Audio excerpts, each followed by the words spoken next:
This is TWiT. Apple's event is just around the corner. Well, we're hearing anyway. And with that comes a whole host of new devices and kind of kicking off the next iteration of Apple's most popular and often most earningest. Yes, earningest. We'll go with that. Devices. Joining us today to talk about all things rumor and perhaps fact is Mark Gurman of Bloomberg. Welcome back to the show, Mark. Hey, Micah, thanks for having me. Let's call it fact, right? I know we have to call them rumors, but it's as factual as you're going to get ahead of time. Absolutely. That is one of the things that I very much appreciate about the work that you specifically do is I always feel comfortable bringing you on the show to talk about this stuff because you tend to make sure that things are as they claim to be heading into the event, and that you're very clear about when something is that things could change, et cetera, et cetera. So with this event coming up, I think the first question that everybody will have is, what day is the event likely to take place? Apple's iPhone event. What date are we thinking about looking at? And then as a little aside, is this a live event or is this a pre-recorded one? So the event will be on Wednesday, September 7th. Now, why that's interesting is that this is a little bit earlier than usual. It's about a week earlier than usual than they normally would do. The other thing is that typically these events are on Tuesdays. This one will be on a Wednesday. Now, why Wednesday? Well, September 5th in the US is obviously Labor Day, right? So you want to put that travel day in that Tuesday. Now, I think that answers your second question. Why do you need a travel day? Well, my expectation is that media will be invited to the event on that September 7th, that Wednesday, for a hands-on afterwards. It will be an online streamed type of showcase like they've done over the past 2.5 years or so. But there'll be a stream of that, just like they did with WWDC in June. So I don't think it's going to be any different.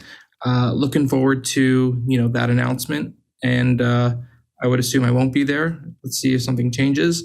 But I think that it's going to be pretty jam-packed. You'll see the iPhone 14 line. You can see it on the screen, what we're talking about there for my story. You'll also see the Apple Watch Series 8. So that's going to be 3 models. And then I'm expecting a second event in October for new Macs as well as new iPads. So pretty packed fall. Wow. Yeah. This is a very packed fall. So let's start then with the iPhone. What have the rumors kind of been thus far? And what are we looking at for the next iteration of Apple's, as I said, earningest device? Yeah. So from everything that I've been told and I've heard, no surprises, right? So you're going to see 4 new models. The big change is going to be actually on the Pro phone. So on the Pro phone, you'll see the notch be replaced, as you've seen the renderings, with a pill-shaped cutout for Face ID, a hole punch shape cutout for the front-facing camera. And then you're also going to see slimmer bezels around the sides of the phone, so a little bit of an updated look. 48 megapixel camera on the back, new processor on the Pro. The big story with the regular phones, the regular iPhone 14, will be that slight price increase. That's because they're replacing the iPhone mini with an iPhone Max. So you'll see an iPhone 14 Max for the first time. That's a 6.7-inch phone. That's going to be pretty enticing, I think, for a lot of people, getting that really big screen size without having to pay the Pro penny for it. Wow. So you're saying that there won't be a small phone. Is that correct? No small phone. So they had the mini phones for the 12 and the 13. Not as many people as they thought were buying them. They think more people are actually going to want a bigger size now. So you're going between small and big. Everything was once small, everything now big, and you go vice versa. I bet you would drink that in 3 years they're going to go the other direction again, right? So 2022.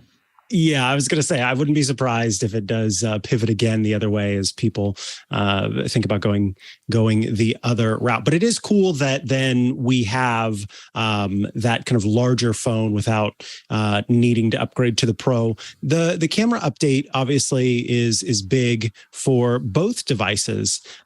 One of the things that I read in your piece and that we have kind of heard for quite a while now is that the chip inside of the next non-Pro iPhone is going to be the same as the chip that is in the iPhone 13.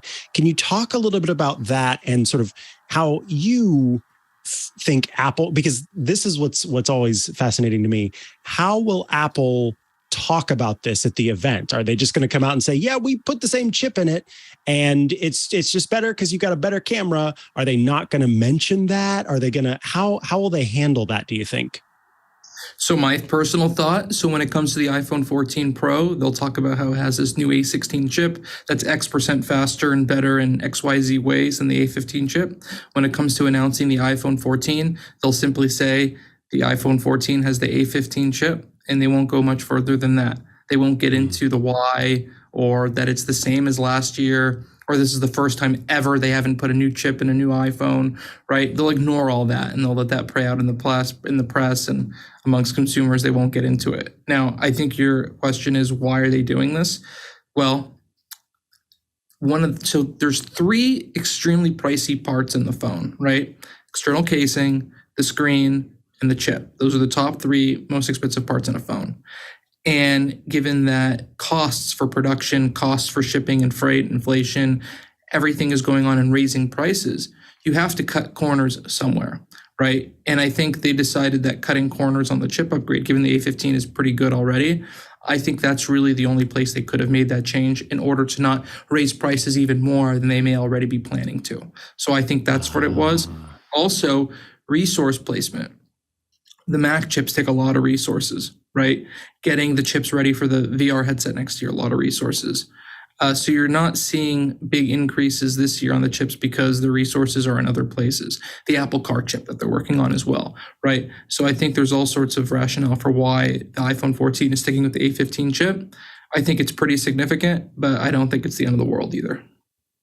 Now, you may or may not be surprised based on your own experience. How many people from my past, including a couple of high school teachers, have reached out to me over the past couple of months asking me for my advice on when to upgrade to the next iPhone and when the new right, and when the new iPhone is coming out. So let all of our listeners know. It's always September. So the thing to me is everyone always asks me every year, when's the new iPhone coming out? When's the new iPhone coming out? Literally the same time, 90% of the time, right? So don't ask me anymore, right? But September 16th, Apple retail employees are prepared for a big launch on the 16th. Would expect at least some of the watches to come a little bit later though. So stay tuned for more. Yeah. So now, let's pivot to the Apple Watch, because this is the other thing that you suggest will be at this specific event announced there. We had talked previously about rumors and stuff that you had heard about the next Apple Watch. So if you could just sort of give our listeners a quick rundown of what you know about the next versions of the Apple Watch, what they can expect to see at this event and perhaps later this fall. So I'm going to break this down as cleanly as I can because I've had a little bit of practice on talking about these Apple Watches because we've talked about them so long. Okay, first time, 3 distinct models: a new Apple Watch SE, an Apple Watch Series 8, and an Apple Watch Pro. Apple Watch SE last launched 2 years ago, 2020. It's going to look the same and operate the same as that version, but it's going to have a faster processor that's on par with the chip in the other 2 new Apple Watch models. So that's the SE. Flagship watch, the Apple Watch Series 8. That's going to look like the Series 7. 2 major changes. 1, new women's health features. 2, body temperature sensor. Should be able to tell you if you have a fever or something else going on. 3, most significant watch, the Apple Watch Pro. That's going to have a new design. It's going to be a redesigned watch. First redesign since the Series 4 back in 2018. Going to have a larger display, a rugged titanium casing, a much stronger sapphire cover on the display. Same processor, same sensors as the Apple Watch Series 8. New look, new bands. I think that's going to be quite significant. Also, it's going to be quite expensive.